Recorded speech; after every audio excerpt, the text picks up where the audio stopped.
बिडू 80s और 90s के दशक में गाड़ियों में फीचर्स के नाम पे कुछ खास नहीं था, लेकिन फिर भी वो गाड़ियां कुछ खास थी। बात तो सही है। बोले तो वो गाड़ियों को फैमिली का मेंबर जैसे इज्जत हुआ करता। अगर तुम भी उस दौर के बाल को पाल रहे हो तो पक्का कोई ना कोई यादें उन गाड़ियों से जुड़ी होंगी।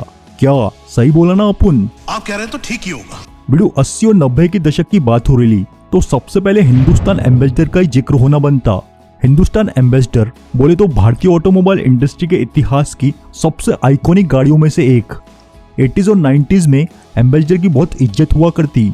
बड़े वाले सरकारी दामाद और मामू लोग बोले तो नेता लोगों को तो एम्बेसडर ही मांगता, इसलिए इसको लाल बत्ती वाली गाड़ी भी बोला जाता। ऐसे भी कई शाणे लोग थे जिनको सिर्फ अपनी इज्जत बढ़ाने वास्ते ही एम्बेसडर खरीदने का था। हालांकि वो अलग बात है मियाँ कि समय के साथ ये गाड़ी टैक्सी बनकर रह गई। यार ऐसे नहीं लगता है कि बड़ी इज्जत से बेइज्जती हुई है? उस टाइम पे जब बिल्ड क्वालिटी घंटा मैटर नहीं करती तब ये गाड़ी की मजबूती एकदम फौलादी हुआ करती मामू, क्योंकि इसका शरीर फुलटू लोहा लंगर से भरा होने का। एम्बेसडर को जरूरत थी समय के हिसाब से बदलने का, लेकिन बिडू कंपनी का रवैया पूरा सरकारी हो चुका था। बोले तो एम्बेसडर में कुछ हल्के फुल्के चिंदी चोमू अपडेट्स तो किए, लेकिन वो इतने काफी नहीं कि बाकी गाड़ियों से लफड़ा कर सके। और आखिरकार जैसे तैसे रगड़ते पीटते साल 2014 में जाकर इसका गेम खल्लास हो गया, खत्म। आइकॉनिक एम्बेसडर के अलावा हिंदुस्तान मोटर ने एक ऐसी झक्कास क्लासिक गाड़ी बनाई थी जिसको अपन लोग देसी मसल कार बोला करते, हिंदुस्तान कॉन्टेसा। अभी मजा आएगा ना भिड़ो। 80-90 के दशक में तो यह गाड़ी स्टेटस सिंबल हुआ करती, जिसपे पैसा ही पैसा हो या कोई बॉलीवुड का सेलिब्रिटी उस पे कॉन्टेसा होना तो बनता। ये 1984 में लॉन्च हुई थी। उस समय के हिसाब से इसमें कई सॉलिड फीचर्स थे, जैसे power steering, AC, central locking system, central armrest और लेदर सीट कवर वगैरह वगैरह। आज भले ही ये बहुत आम फीचर्स होने का लगभग सभी गाड़ियों में होते, लेकिन क्या है ना बिडू, तब के टाइम में ये फीचर्स सिर्फ लग्जरी गाड़ी में देखने को मिलते। सही बात है। फीचर्स के अलावा कॉन्टेसा की ताकत थी इसका धांसू पेट्रोल इंजन, जिसे चलाने का कुछ और ही मजा था मियाँ। हालांकि इसका माइलेज बहुत थकेला और पब्लिक को माइलेज का लोड नहीं लेने का, इसलिए आम जनता ने इसको पालने का लफड़ा करने की बजाय बस देखकर ही खुश होना बेहतर समझा। फिर वो होना था जो हुआ, लेकिन हुआ क्या? फाइनली साल 2002 में कंपनी ने कॉन्टेसा का चैप्टर क्लोज कर डाला। ऐसी बातों से हमारा दिल दुखता है। बिडू 70-80 के दशक में एक कार ऐसी भी थी जिसका एम्बेसडर से बड़ा लफड़ा रहता। ये गाड़ी है प्रीमियर पद्मनी। पद्मनी असल में फिएट 1100 नाम की इटालियन कार थी, जिसका लाइसेंस लेकर देसी कंपनी प्रीमियर ऑटोमोबाइल्स ने भारत में पद्मनी नाम से बेचने का धंधा किया, इसलिए इसको फिएट पद्मनी भी बोला जाता। इसने हिंदुस्तान एम्बेसडर की हवा टाइट कर रखी थी, क्योंकि एम्बेसडर के मुकाबले ये ज्यादा मॉडर्न और धांसू पिकअप के साथ माइलेज भी उससे बेहतर देख के मारती। हो गया। 80 के दशक में पद्मनी तो फुलटू सितम ढारेली थी। देखते ही देखते ये नौजवानों और सेलिब्रिटीज की सबसे चुमेश्वरी कार बन गई, बोले तो फेवरेट।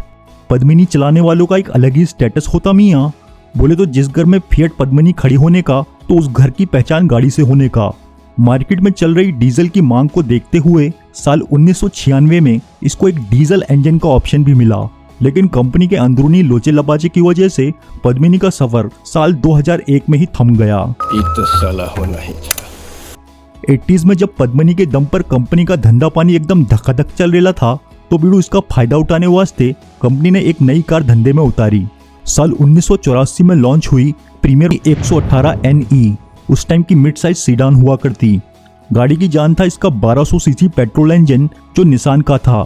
एकदम मक्खन माफिक स्मूथ और रिफाइंड इंजन हुआ करता। यह गाड़ी को खास तौर पे उसके वास्ते बनाया गया जिन पे भर भर के रोकड़ा हो मियाँ। बोले तो इसको अमीरों की गाड़ी बोलने का। भाई पैसा हो तो क्या कुछ नहीं हो सकता है। साल 2001 आते आते इसकी सेल्स की ऐसे वाट लग गई कि कंपनी ने इसका डब्बा बंद करके अपना बोरिया बिस्तर ही समेट लिया। फिएट पद्मिनी और 118 NE जैसी गाड़ियों के बम्बू लगाने में सबसे बड़ा हाथ मारुति 800 का था। बिडू 90s के दशक में इस जापानी कार ने आते ही ऐसा भनकस मचाया कि सभी जमी जमाई गाड़ियों का गेम बजा डाला। लगभग सबने कभी न कभी तो इसकी सवारी करी ही होंगी, और अगर नहीं करी तो करना। कईयों की तो यह पहली कार हुआ करती। मारुति 800 साल 1983 में लॉन्च हुई। शुरुआत में तो इसका जापानी मॉडल इंपोर्ट हुआ करता, लेकिन मियाँ जब लोगों को ये जमने लगी तो मारुति ने भी धंधा जमाने वास्ते इसका फुलटू प्रोडक्शन इधर ही कर डाला। वैसे तो इस गाड़ी में चिरकुट सा 800 सीसी इंजन लगा होने का लेकिन हल्की फुल्की कदकाठी होने की वजह से इसका परफॉर्मेंस एकदम झक्कास भिड़ू। और क्या है ना मियाँ, उस टाइम की सभी गाड़ियों के मुकाबले इसका माइलेज भी एकदम रापचिक, इसलिए सबसे फेवरेट फैमिली कार बन गई, क्योंकि पब्लिक को सबसे पहले माइलेज ही तो मांगता। कितना देती है? चल बोले तो 90s में मारुति 800 का एक तरफा राज हुआ करता और इसके दम पे ही मारुति अपना साम्राज्य खड़ा करने में कामयाब रही। 800 की सफलता को देखकर मारुति ने सोचा क्यों ना इसका धांसू वर्जन उतारे, और तब जाके साल 1994 में जैन नाम की फर्राटा देखने को मिली। जिन पंटल लोग को 800 से थोड़ा प्रीमियम और धांसू फील मांगता, उनके लिए जैन एकदम बराबर आइटम निकली। बस यही सुनना था मुझे। जैन को ताकत मिलती 1000 सीसी के 4 सिलेंडर इंजन से, जो 54 हॉर्स पावर की ताकत रखता। भले ही आज ये एकदम थकेला लगे, लेकिन बिल्कुल तब के टाइम में 54 हॉर्स पावर में ही सस्ता मजा मिल जाया करता। फिर साल 2000 में इसके इंजन को हल्का फुल्का खर्चा पानी दे के थोड़ी ताकत बढ़ा दी, बोले तो कुल 60 हॉर्स पावर।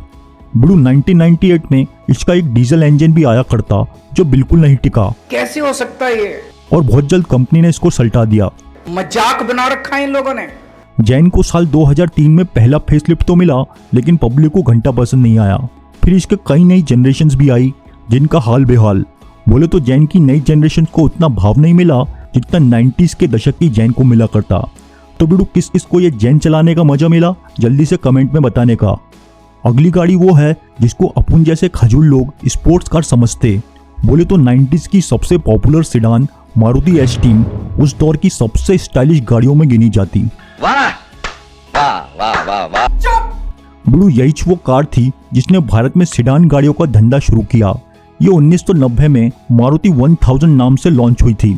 फिर कुछ साल बाद 1993 में कंपनी ने इसका नाम बदलकर एस्टीम रख डाला। गाड़ी का लुक था फुल टू रापचिक।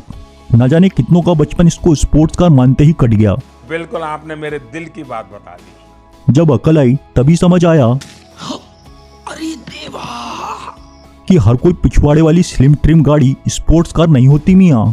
ये गाड़ी 120 किलोमीटर की गति लपकने का दम रखती, जो उस समय किसी भी गाड़ी के लिए बहुत हार्ड।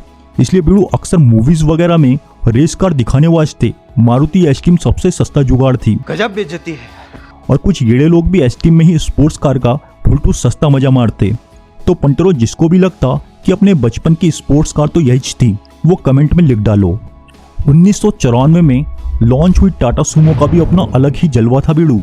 जो भौकाल दिखाने का काम आज महिंद्रा स्कॉर्पियो करने का, वो कभी टाटा सूमो का काम था मियाँ। भोकाल हो तो ऐसा हो। यही वो पहली कार थी जो फुल टू भारत में बनी। अपनी कदकाठी के हिसाब से सूमो नाम इस पे बहुत छबा लगता। बिल्कुल सूमो में 4 व्हील ड्राइव का भी ऑप्शन था, लेकिन हम लुक्खा लोगों के लिए नहीं, बल्कि आर्मी वास्ते।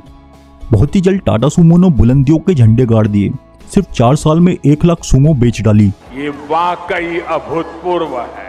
लेकिन जब कंपटीशन बढ़ा और बलेरो स्कॉर्पियो जैसी धांसू एसयूवी से पंगा होने लगा, तो सूमो का मामला डगमगा गया। तब टाटा ने सूमो की सेल्स बढ़ाने वास्ते विक्टा, स्पेसियो और गोल्ड नाम के एक जैसे वर्जन उतारकर लोगों का चोमू बनाना चाहा, लेकिन लोग बड़े शाणे। अरे बेवकूफ समझा मुझे। फिर 2008 में बिल्कुल नई सूमो ग्रैंडे आई, वो भी घंटा कुछ न कर सकी। तो भाई लोगों, तुम में से किस किस ने सूमो की सवारी का मजा लिया, जल्दी से बता डालो। अब जब टाटा सूमो की बात हो गई, तो क्या महिंद्रा जीप का जिक्र ना हो? ऐसा हो सकता है क्या? नहीं।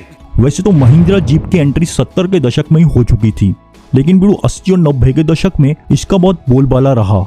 गांव देहातों में तो इसको दबा के रगड़ा जाता। महिंद्रा की माने तो ये देश की पहली 4x4 एसयूवी होने का। इसकी काबिलियत को देखते हुए आर्मी और पुलिस विभाग को तब महिंद्रा जीप ही मांगता। जीप के कई मॉडल्स आए, जैसे जीप रक्षक, कमांडर, मेजर और क्लासिक, जिनके खोपचे दिखने में लगभग एक जैसे ही लगते। आज भी कई जगह पुलिस डिपार्टमेंट में ये गाड़ी देखने को मिल जाएगी, और कई जगह ये आपको जनरेटर खींचते हुए भी दिख जाएगी। तो पंटर लोगों, ये थी 80s और 90s की वो आइकॉनिक गाड़ियाँ जिनको देखते हुए कईयों का बचपन बीत गया। तो वीडियो कैसा लगा वो हमको कमेंट में लिख के बताने का, और जाने से पहले इसे लाइक करके अपने भाई का चैनल सब्सक्राइब करने का। जय हिंद।